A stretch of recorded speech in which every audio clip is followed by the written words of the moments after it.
I really dislike it when my government kidnaps all my marmots and sells their organs to the black market. Hey, you better not say that because I'm higher up on the ladder, and if you say things about that, people are not gonna like me. So I'm gonna kill you and tax all your families if you say that again. Nah, I'll keep complaining and I'll start a lower class revolt against you. Okay, well, I guess you'll die. Hello, this is Conrad, and I managed to escape my corrupt homeland and find refuge in Canada. Well, what makes my homeland corrupt, you ask? Let me and my refugee friend explain that to you.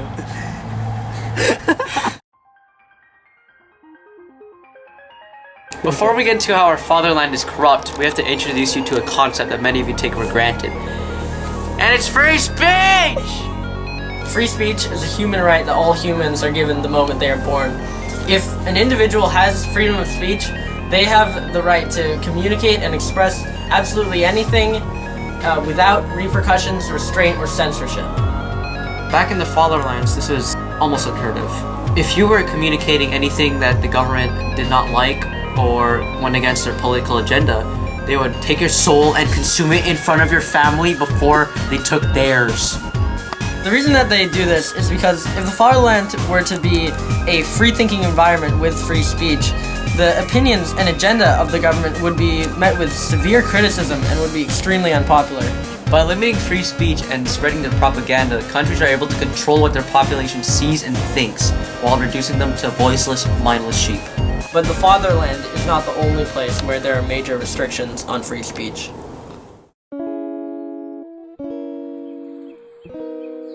China, North Korea, Burma, Syria, Equatorial Guinea, Turkmenistan, Belarus, Eritrea, Uzbekistan, Cuba, Libya, Vietnam.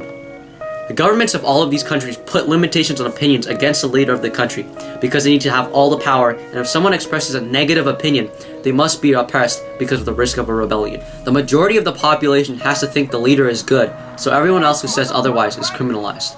In a free country, the population has the option to free speech, and has the option to view the opinions of the leader's opposition. Therefore, the opinions that are formed by the individual are natural and of their own will. In a country where free speech is limited, the individual can only view the opinions of the leader, and as such has no choice but to believe and agree with these opinions. These opinions are fabricated, and the individual has no choice but to agree with the leader because there is no other opinion they can agree with. But why does this matter? Surely, if everyone in the country says that they agree with the party's political agenda, then the whole country will be unified, and there will be no conflict. The country doesn't need to focus on petty politics, and the country can work with itself to focus on other issues. Unfortunately, this is not the case. While people say they do agree with the government, they may not actually mean it.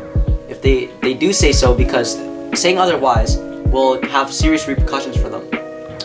Not to mention the fact that there will be a vocal minority who will be extremely vocal and may resort to riots in order to be heard. So, in conclusion, restricting free speech creates an environment where either the government has to take extreme measures to suppress those who disagree with the political agenda, or they have to be overthrown.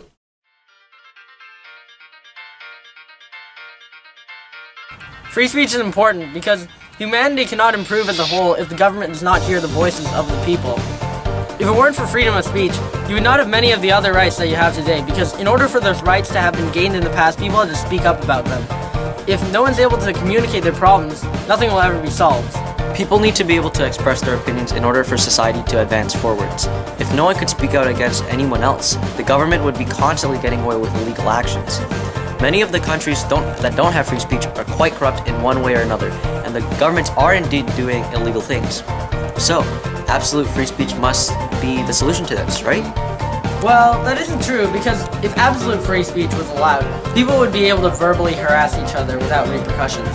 This can create a really toxic environment for citizens of society, and the suicide rates will go up because there's no restraint on how far individuals can go off on one another. Instead, most countries enforce limited free speech. Individuals can still communicate whatever they want and without repercussions, restraint, or censorship. However, there's a line that they cannot cross. If an individual is communicating highly offensive media or forces their beliefs or criticism upon another, it is considered verbal harassment. It is illegal in most countries to verbally harass an individual.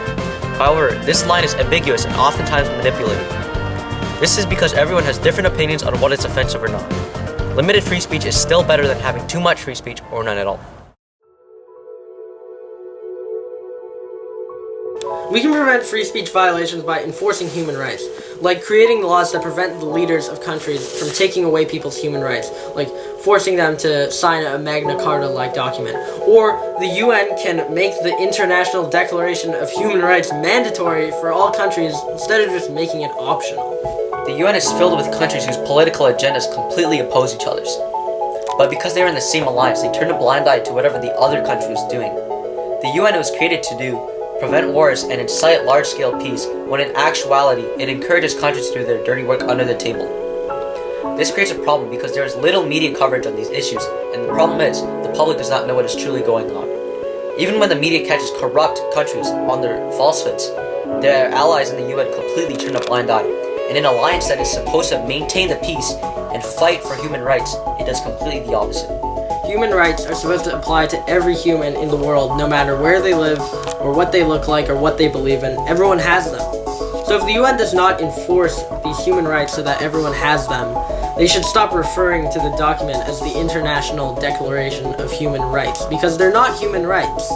Instead, they should call it the International Declaration of Human Privileges.